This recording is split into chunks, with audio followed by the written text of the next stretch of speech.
Okay.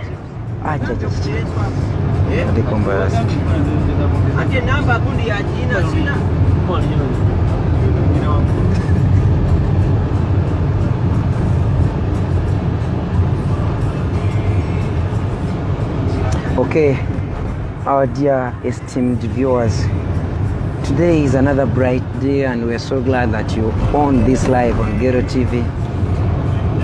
We would like just to give you a snippet into the journey that we are headed to in a Kumi district.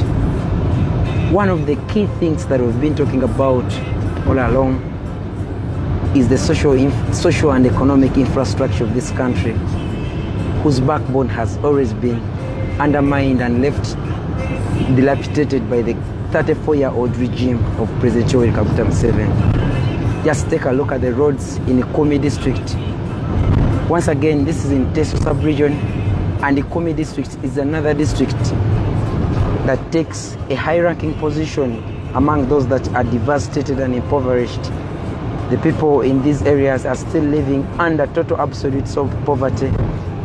And while the National Unity Platform is promising to revamp and awaken the people's minds about their rights and demanding for the value of the taxes they pay, yes, Robert Kyagulanyi Ssentamu Bobiwine says he must lead a revolutionary election into the success that will achieve this. These are some of the roads in a Kumi district. You can't imagine how people live in these areas. There are some electric poles. You can see hydroelectricity power is passing through these areas. But as you know, the prices of these services are so high that people just look at the wires passing above their houses and they can't purchase it or use it. Does that mean development? Mr. Museveni, we would say the outgoing president, like his opponents say, has always bragged that he brought electricity in the entire country. But this electricity is sold to neighboring countries at lower prices, while people in Uganda are still languishing in darkness. People in these areas don't know what it means to have a fridge. People in these areas don't know what it means to have a hot cooker or percolator. All they know is to destroy forests and make charcoal to earn a living and also put food on their plates on a daily basis. Apart from that, the social infrastructure such as the health sector, the education system are also dysfunctional. We would like to tell you that the National Unity Platform is coming in to give a solution to all this. Just take a look. This is one of the towns. It's called the Ngero town in Kumi district. Wow, you wouldn't imagine that these are the houses people live in such a town. And again, you have to imagine what is happening deep down in the villages there. We are seeing family health clinic. These are private health facilities, but the government health facilities are not staffed with medics. As you know, very many doctors are always running away from the country to go and look for greener pastures in well-paying countries. But why should that happen? Yet, Ugandans pay taxes on each and everything they consume. You pay taxes on everything. That liter of water that you buy from National Water and Sewage Corporation, that curry powder that you buy to fry your food, that tomato that you buy, the ginger, everything you pay taxes. But why should you fail to see the value for all that money that you pay to this regime? There are very many people that keep enjoying this money, keep enriching themselves just in Sinjura, but also only for their families. These, according to research, add up to only 10% and sometimes less of the population of the country, leaving all other Ugandans languishing in absolute poverty. You can't imagine. These people are farmers. They don't have markets for their crops. These people are cattle keepers. Their cattle is always stolen. and the government has done nothing to protect them. The National Unity Platform is saying in its manifesto, all these problems are going to go away. We would like to inform you that there is a lot of land in this area, unused land, dormant land. But whenever government thinks about developing it, some rogue investors come in and want to grab the land, which is utilized by the locals in a communal manner, but no resident benefits from these investments. We have seen in Busoga, like we're about to see when we go there for campaigns, all the land was given away to sugarcane growers, but people are not benefiting. Those who work on the plantations only earn pennies, meager pennies. Can you imagine being a Ugandan but living like a slave? Like Robert Chagulanyi Ssentamu was telling us yesterday in the rally in Amoria. He said, Malcolm X once said that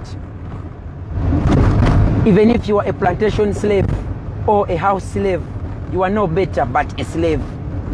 So the best thing to do is to fight and get out of the chains of the slave master. In Uganda, the slave master is President Yoweri Kaguta Museveni and his 34-year-old regime of tyranny. You can't imagine Ugandans are waking up and now we are headed to Kumi. Oh, sorry, we are headed to Kumi district, where you're going to see a lot of people showing and expressing their support to the leader of the National Unity Platform and also the principal of the Popular Movement, but also the presidential candidate and flag bearer of the NOP in the 2021 general elections, promising to vote for him and guard their victory this time around.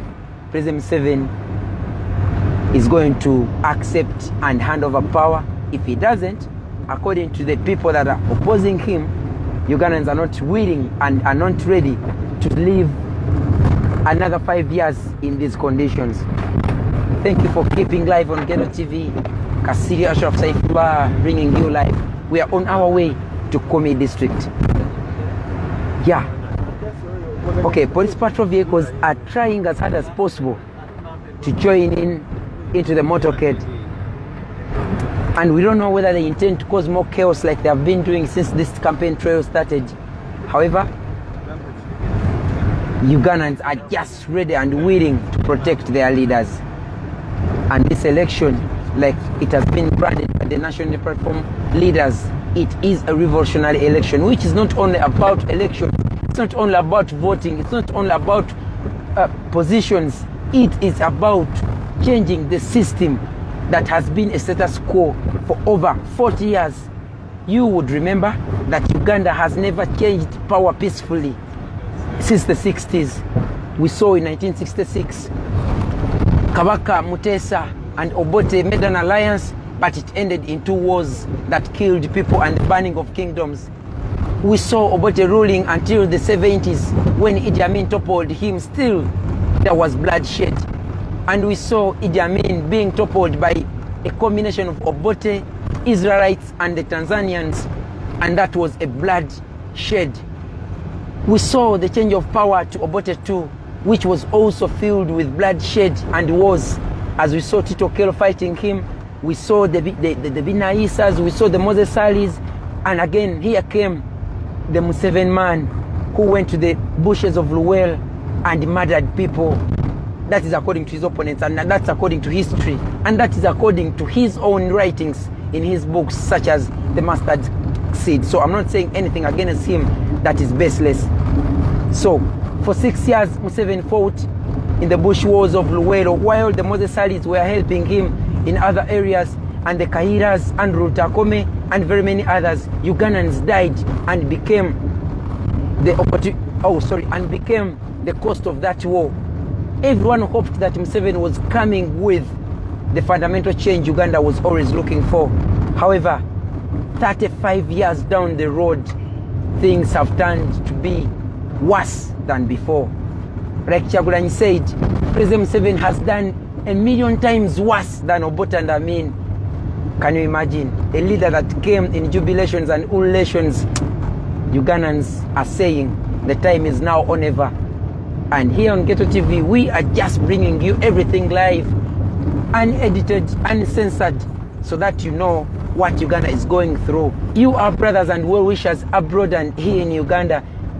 Wherever you are, just know the revolution is taking its course, and the momentum of the revolution is unstoppable. Just like Martin Luther King said in the 60s, all marches can mean something, but the march in a revolution means liberation. We are on course.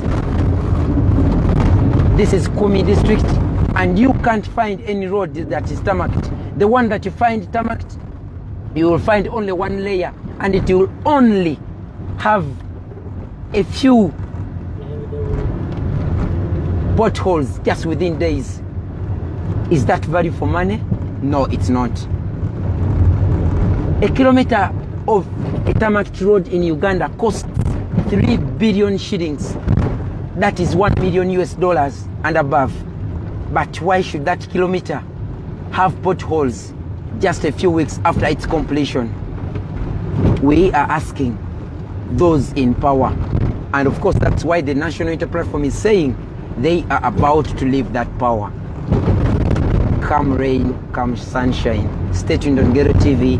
We shall be returning when we are about to reach the rally venue in Kumi district. Kasiri Ashraf Saifullah, and thanks for watching.